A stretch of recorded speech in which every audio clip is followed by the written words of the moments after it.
Dostum sen bu aşkı anlayamazsın. Aşk ancak aşık olanlar bilir.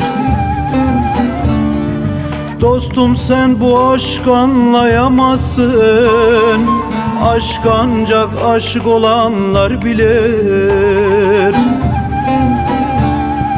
O bir saf duygudur, dinleyemezsin.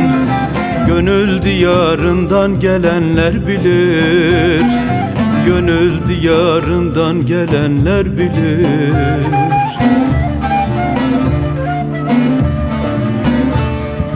Eğer olduysan şehvetin kulu, o bir mecazidir, ayrılır yolu.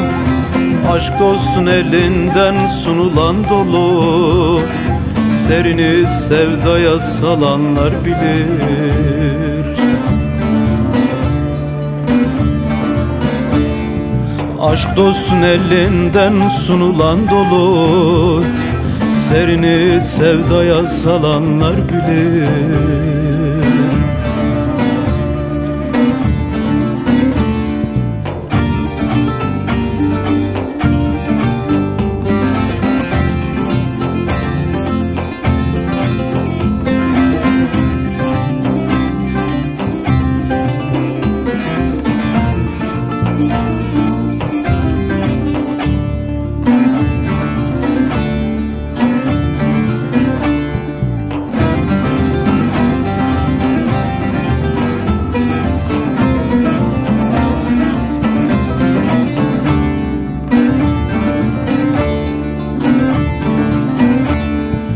Aşk düşmüş kişinin cezası değil, İçki sofrasının mezesi değil.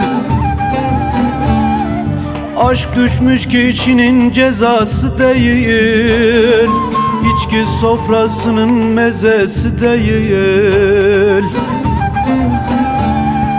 Her kötü arzunun rızası değil.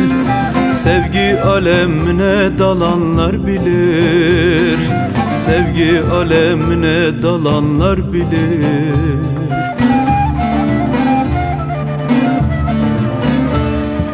Kirli emellerin benzetme aşka.